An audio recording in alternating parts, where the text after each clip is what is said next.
Hey, it's Jason from Bohemia Bees, and we are here at a client's house, and we're on swarm number 5, I think, so far in this last few weeks of spring swarm season.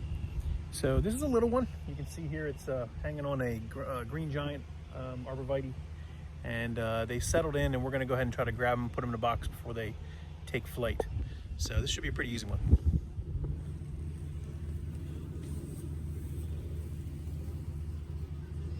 You snap off the branch slowly without them realizing you're doing it.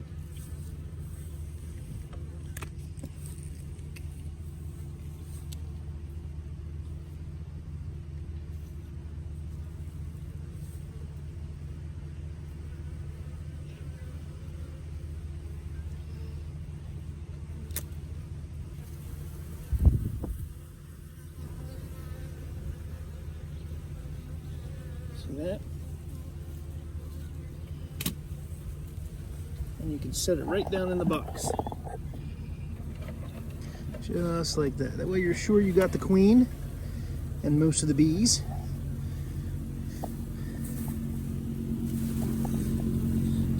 Then you're going to take a frame and load a frame in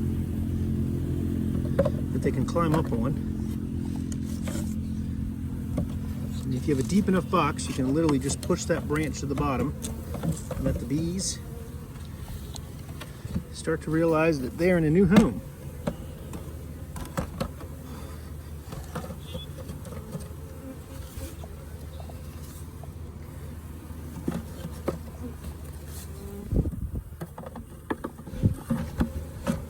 Okay. Give them a quick second to settle down, these last few that are flying around. We're about 99.9% confident we got the queen because we got the branch with the cluster on it. Now there are bees flying around looking for where they were supposed to be, and they'll do that here for a few minutes. We'll let them calm down, realize that they're all in the box, and attempt to go there. So that's how you catch a swarm in a pretty small swarm in an easy way. Let's let them settle down. So while we're waiting for these bees to settle down, I want to show you something pretty fascinating. If you look down the row, we've got a row of these green giants, and you'll notice that each one of them have about a half a dozen bees that are sort of flying about in the back side of the tree where this particular swarm was. So why is that? Well, bees orient off of the sun and a geolocation. The swarm that they were looking to, the location in which the swarm landed, which was the 4th tree in, the scout bees had gone back and told the original hive, which I believe came out of the eave of the house behind me, this yellow house. We have a cutout potentially that we need to go in and remove here in the next week or two, but we've already caught another swarm here. So we know that the colony is large and looking for a place to go. The client called us about this swarm today, and it was, you saw we cut it off on the branch. It was a smaller swarm, but the bees flying about right now, they're disoriented because they don't know where they were supposed to go. So the bees flying about that are random are going to either come back and gather here as they express their Nasanov glands on the ones that are in the hive. The ones that are sitting on, they're going to start to eventually make their way to the top of the box or on the bottom of the box. And you can see the bees that are landing and going in to the box. So it's our hope that the ones that are still flying about all the way down the row will realize that there's no other place to go and eventually come to this swarm box here in the next few minutes, or go back to the original host hive, which is what they typically would do. But we feel like we may be back here for another small swarm in the next 24 to 48 hours. That's very possible. Might have been a lot of queen cells in that host hive. Let's let these settle down and we'll finish it up. Okay, so we're back in the apiary now, and we're going to go ahead and take the swarm that we call, it's a very small swarm. So we're going to fit it into a 5-frame nucleus box. That's just to get them established, and once they grow, we'll move it into a 10-frame box. But we want to get a place to put them in, get them out of that swarm box, that catch box that we got, You know, one of the things that I recommend to everybody who gets a swarm is to do 3 things. You need bees to stay. People, you know, always say, hey, I caught a swarm and it left, it absconded, it took off, it didn't stay. You know, and some beekeepers will tell you, hey, you got to lock them in for 24 to 48 hours. And that's true. You should close them down, but I'm not a big fan of locking the bees in unless they're in a swarm trap, where they've established themselves into that. When you are installing something into a box, I don't want to lock them in there. I want them to orient so they can start to determine where they're at. So if you catch a swarm in your own apiary, a lot of times the swarms will abscond or move back because you haven't moved them that far. They're still in swarm mode, right? So the best thing for you to do is, if you do catch a swarm in your own apiary, try to have it out yard somewhere that's 3 to 4 miles away, a mile away, whatever, that you can move that caught swarm in your own apiary to temporarily for a few days, and then bring it back, and then they'll reorient here in your apiary, unless you can leave it there. But when you catch a swarm, it's in the community around you, you want to make sure that you can get that swarm to stay. They're already more than a mile away from your apiary usually, so they've got the distance there. The next thing you need to have is a queen. If you caught the queen in that swarm, that's even better. If you caught the queen, they're going to want to stay, and we believe we caught the queen in that swarm from that small swarm earlier. It may have been a virgin queen, but it was a queen nonetheless, and we'll check on that here in a few days. The next thing you need is food. They need to be fed. So if you're going to install a swarm into your apiary, they've got to have a frame of food and a frame feeder. They have to have something that does not encourage robbing, because naturally these bees are around them, are new in the apiary, and other bees are going to be attracted to that new colony you set up. So again, the first thing is a queen, second is food. The third is brood. If you have established brood in your swarm, your new swarm that you just caught, they're going to want to stay for that as well. So, naturally, what I do is I always go out and pull a frame of brood, shake all the bees off of it, make sure there's no swarm cells or any other type of swarm cups on that frame.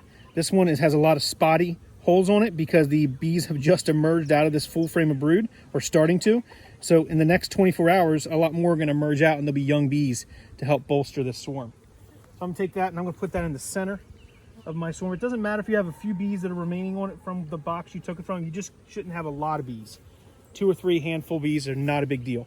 So let's go ahead and put that in the middle of the box. And then we're going to take our swarm that we just caught, and we're going to open that up. Now, hopefully they're docile enough to not want to fly, because I'd like to get them in the box so they don't orient anywhere but in the box.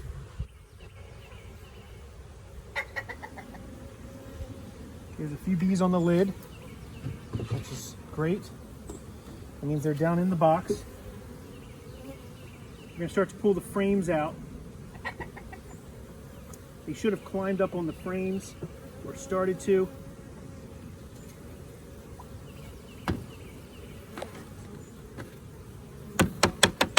This only had a few bees on it, so I'm going to go ahead and shake that frame and put it to the side and work my way across to the frames that might have more bees on it.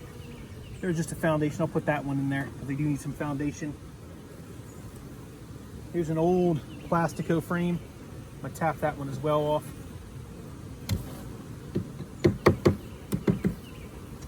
If I had a bee brush on me, which I didn't grab, I wouldn't be banging on it, but there's not a lot of bees in there yet, so it should be fine.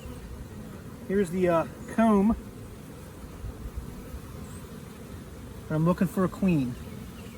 I'm looking for a virgin queen running around. I don't see it. I'm going to take that. And since they've got comb in here with brood, I'm going to return this back to my, well, let's go and stick it in here. We'll give them 2 frames of comb. Okay? Last frame didn't have anything on it. Set that to the side. And it looks like they're still hanging out on the branch. So there we go. There's our branch that we dropped in. So they're still clustered around the branch. I bet that queen's in there. So let's go ahead and shake it off. And go ahead and put the frame back for them to crawl up on. So now we have a box full of bees. What you would want to do there You just do one quick jolt, they fall down, and then you dump them in.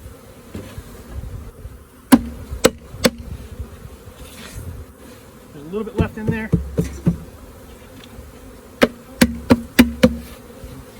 The rest will fly out. We'll put it right by the entrance. They'll start to fan. Let's go ahead and replace those frames. There's one frame, foundation, and another frame of foundation. So I've got 2 frames of comb, one with brood, one with some resources on it, and then 3 frames of foundation. That'll keep them busy. A swarm usually has their guts full of honey. So they're going to be able to build out that comb pretty fast. So we're going to go ahead and let them settle in. I'm going to put the lid on, and hopefully we can get them to calm down inside and stay within this colony. We'll check back on them in 24 hours. I hope you enjoyed watching us catch a swarm. It wasn't a large swarm, but it swarmed nonetheless. I didn't see a queen, but we'll check on that here in a day or so to see if we have one. I'm pretty confident we had one, but because of the amount of bees we caught in the box off the swarm, the way we clipped the branch. And now I look to see that there's a lot of bees clustering in that corner over there, which means there may be a queen down in that corner that they're clustering around. So I'm going to go ahead and brush them in the box, close it up, and we are done here.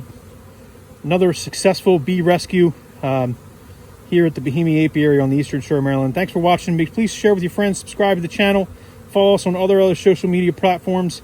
Check us out on our store. Make sure you get some merch. Either get a hat, t-shirt, sweatshirt, whatever you like. Help us out, support, so we can continue to support the bees. Thanks for watching here at Bohemia Apiary, where beekeeping is definitely more than a hobby. It's an obsession.